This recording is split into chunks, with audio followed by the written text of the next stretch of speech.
Women and girls now account for 24% of all HIV diagnoses in the United States, and the disease has hit women of color especially hard. That's why My Sister's Keeper HIV Prevention Initiative is reaching out to young women in Chicago. Let's welcome Kimberly Foster, Adolescent HIV Program Coordinator at Ann and Robert H. Lurie Children's Hospital of Chicago. We also welcome Dominique Wilson, a 20-year-old college student and volunteer with My Sister's Keeper. And we welcome Patricia Eldridge, a member of Trinity United Church of Christ in Chicago, who has worked in the church's HIV/AIDS support ministry for 10 years. What is My Sister's Keeper?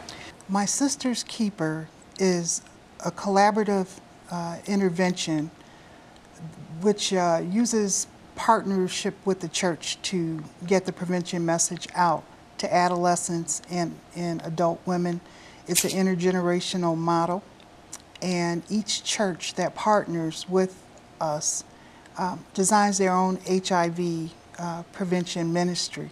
So each of the programs at our 12 partner churches look different. They told us what they wanted, and we helped to identify the resources they needed to develop the type of prevention ministries they were interested in doing. So if they said they wanted to do HIV testing, we sought training on that. Or if they wanted a curriculum to work with girls, then we, pursued that as well. Dominique, how did you get involved with My Sister's Keeper? The way that I got involved with My Sister's Keeper was actually through Miss Foster here. She is a mentor of mine, as she provided me with this opportunity. And one thing with me, I want to try to make a difference in the community, and what she's doing is making a difference, and so I'm going to work with her to do so. Mentors are so powerful in our lives. It's great to hear that. How has Trinity United Church of Christ been involved with HIV education for young women?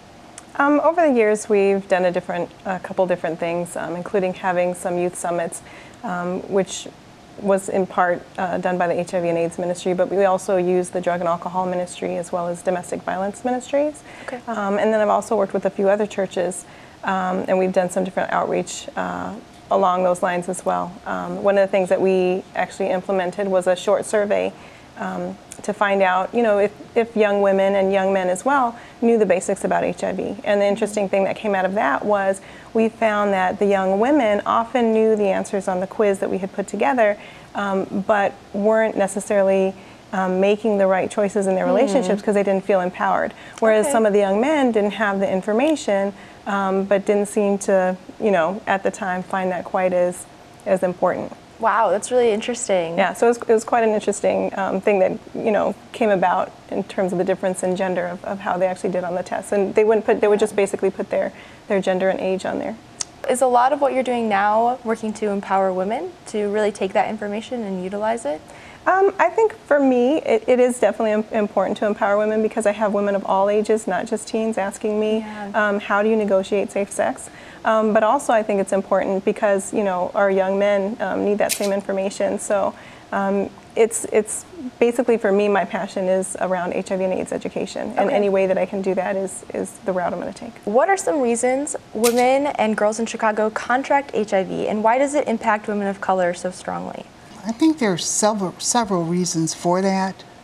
One being that I think African American women, many of them still believe that the virus is a gay white male disease. There hasn't been as much outcry about the impact that the virus is having on them, so they haven't heard the message.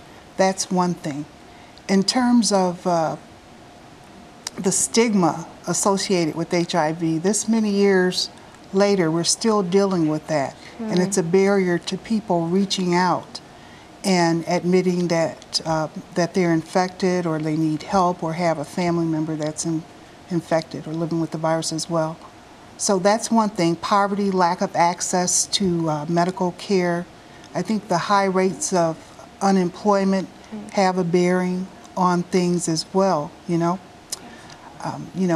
times like this, people do whatever they need to do to survive.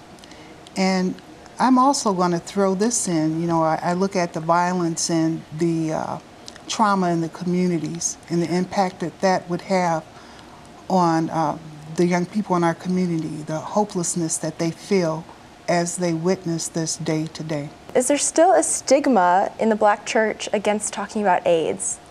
Yes, there is. And I think, you know, in society in general, there's definitely still barriers. Within the church, there are still barriers because one of the things I think that sometimes we tend to check at our door is the sexuality and the fact that we are, you know, loving people. Sexual beings. Sexual beings, Yeah. exactly as we were created to be. Also, you know, I think that there's other things in terms of how do you get past some of the theology? In some churches, you know, they're still homophobic and they find this as a barrier, you know, to talking about HIV and AIDS, but also just in general, you know, some of the other theologies about premarital sex and how, you know, how do you as a church, you know, negotiate handing out condoms to your congregation and talking about, you know, wanting to save yourself for marriage. Yeah. So as you know, so there's different barriers, you know, along the ways that I think prevent some of the discussions that we should be having. And for you, what's one of the best ways to confront this stigma? I think that basically it just comes from, you know, there's a couple of different approaches. For me, it really comes down to the ethic of love. You know, regardless of whatever your faith is, regardless of whatever you do or don't ascribe to, I think it comes down to a love and a humanity, compassion ethic. There's a pandemic happening, and it's not even like at the doorstep. It's inside the house, Yeah. and we can't choose to ignore it anymore. And it's a matter of, you know, having to negotiate whatever it is you need to negotiate in order to save lives. If there is anything that you could say to your sisters in the community about HIV and prevention, what would that be? Be truthful about yourself and be honest with who you are having sex with or being with, and try to make sure that everything that you do is correct. There's a path in which each of us want to take in life, and the choices you make not only impact your life but the people around us. So think about your choices and then go about them in a way that you want to live a life in the future. That's what I would say. Yeah. Can I add something to that? Of course. Okay, I think one of the things that I would add was that it's really important that we as women take responsibility for our own health. If we don't take responsibility for it, we can't trust anyone else to do it. And in these times, anytime someone has any type of sex with a partner without a condom, they're trusting that person with their life. Yeah. And some people can't be trusted to go around the block, let alone with your life. So I think people just need to get honest, to get real, and even though it's uncomfortable, we just have to step up and have those uncomfortable conversations, like Dominique said, because it not only impacts us individually, but it impacts those around us, family, children that you bring into the world, the neighbors. It affects everybody. And what do you think stops the young women from having those uncomfortable situations, or uncomfortable conversations, rather? Well, you know, I've taken a look at several studies. I know Essence and the National Campaign for the Prevention of Teen Pregnancy conducted a study in 2011. And, you know, the youth want to come to their parents for education, but many times the parents aren't ready. They aren't prepared to provide the education.